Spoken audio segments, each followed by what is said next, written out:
So I recently just bought a car and I'd like to share some takeaways that I wish I had known before purchasing. But I didn't buy it from this dealership.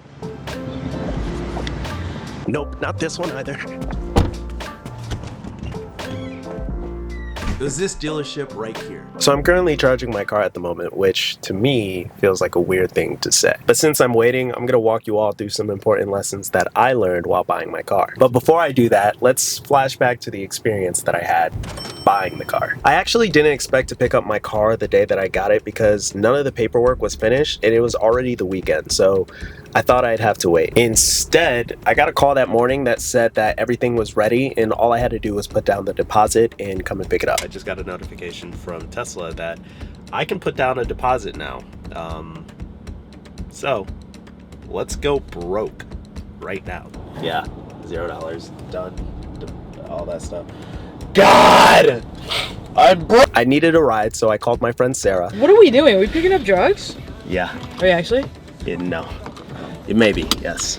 And funny enough, on our drive over, Sarah actually suggested that I should get a Tesla because I told her about how my new job is super far and the gas prices are crazy, etc., etc. You should literally get a Tesla. Anyways, we arrived at the dealership, I finished signing everything, and then I actually called my parents and my siblings to surprise them. Yo, where you at?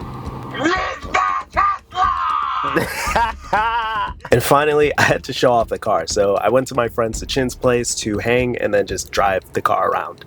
Should I wear a seatbelt back here? I mean, if you don't want to die, sure. Dude, this is so sick, bro. Dude, the white, oh my goodness. Yes, bro. Honestly, the silver is fire. It's like gunmetal. Yeah, gunmetal. Damn. That's how you describe the color?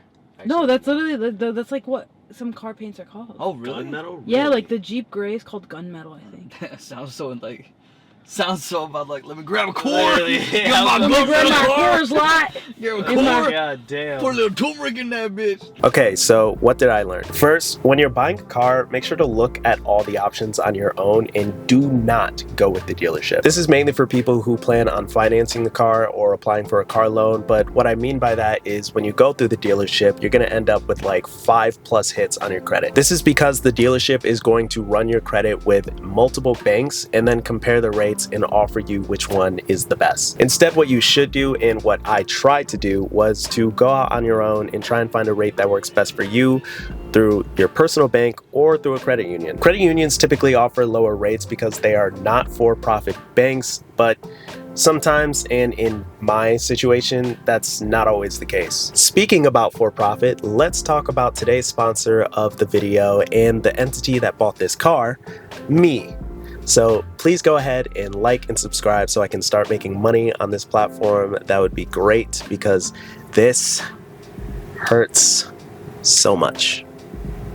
Thank you. Secondly, if you're buying a hybrid vehicle or an EV, make sure you take a look at all the incentives that you may qualify before you buy it, because it will also give you a good idea of when you should apply for those incentives. And the reason I say this is because initially I was going to buy a used vehicle because I wanted the full self-driving in the car and didn't really want to pay $15,000 for it. Instead, when I went to go and test drive the vehicle, which make sure to go and test drive your car, that should go without saying, but you never know. When I went for my test drive, the guy at the dealership recommended I get the subscription model of the full self-driving and buy new instead. That way, I'd qualify for the $7,500 federal tax credit, the $2,000 California rebate, I wouldn't have any problems with my battery, and I could remove the full self-driving, say I didn't like it. And then lastly, if you're in no rush, wait. I'm saying this because cars are typically cheaper at the end of the quarter and especially at the end of the year. So if you're not in a rush to get a vehicle and the car's not waitlisted or anything like that, then